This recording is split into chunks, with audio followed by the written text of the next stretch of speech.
Yes, Mister. Excuse me. Thank you.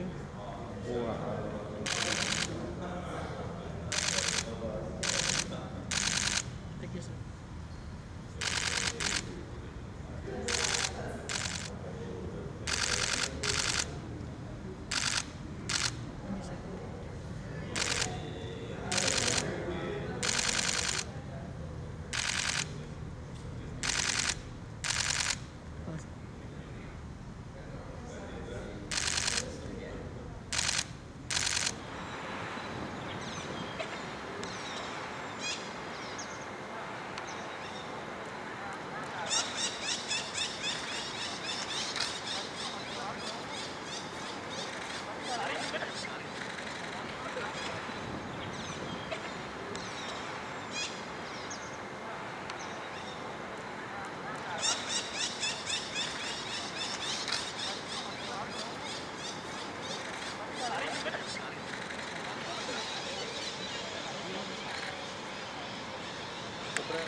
Teman-teman media yang saya hormati, baru saja Bapak Presiden menerima kunjungan kehormatan dari para Menteri Luar Negeri ASEAN dan juga Sekjen ASEAN. Yang kebetulan baru Sekjen ASEAN ini adalah dari Kamboja setelah Sekjen dari Brunei Darussalam selesai menjalankan tugas pada akhir tahun lalu. Dalam pertemuan saya laporkan kepada Bapak Presiden bahwa hari ini dan besok para Menteri Luar Negeri ASEAN akan melakukan serangkaian pertemuan yang akan dimulai siang ini, yaitu Working Lunch yang akan membahas mengenai masalah Myanmar. Kemudian diikuti dengan ASEAN Coordinating Council dan besok kita akan melakukan pertemuan retreat. Rangkaian pertemuan para Menteri Luar Negeri ASEAN ini merupakan pertemuan besar pertama yang dilakukan di bawah keketuaan Indonesia.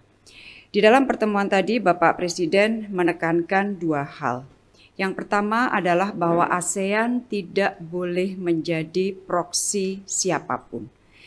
Di sini Bapak Presiden menekankan pentingnya sentralitas dan kesatuan ASEAN yang perlu terus dijaga karena ini adalah modal utama ASEAN.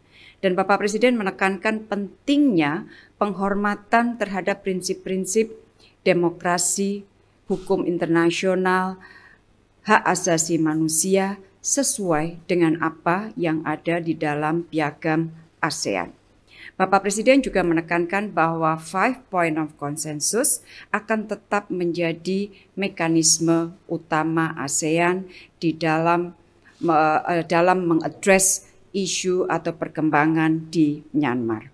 Itu yang pertama. Yang kedua, Bapak Presiden menekankan bahwa ASEAN harus menjadi epicentrum of growth atau pertumbuhan ekonomi di tengah gelapnya proyeksi ekonomi dunia saat ini. Namun Bapak Presiden kembali lagi mengingatkan bahwa kita akan dapat menjadikan ASEAN sebagai epicentrum of growth kalau kita mampu menjaga stabilitas perdamaian di kawasan. Jadi intinya itu yang disampaikan oleh Bapak Presiden, dua hal tetapi sangat substantif, sangat signifikan, dan apa yang disampaikan oleh Bapak Presiden tadi diapresiasi oleh semua Menteri Luar Negeri ASEAN. Beberapa Menteri Luar Negeri ASEAN kemudian berbicara menyampaikan beberapa hal, termasuk Laos sebagai ketua yang akan datang setelah Indonesia. Sekjen ASEAN juga bicara, kemudian Menteri Luar Negeri Singapura dan Menteri Luar Negeri Thailand.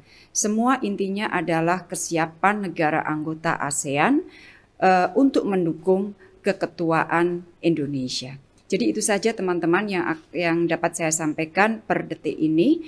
Mulai siang akan ada pertemuan seperti yang saya sampaikan tadi, dan di akhir pertemuan hari ini saya akan menyampaikan juga press briefing dari ASEAN Sekretariat mengenai hasil bahasan pada hari ini.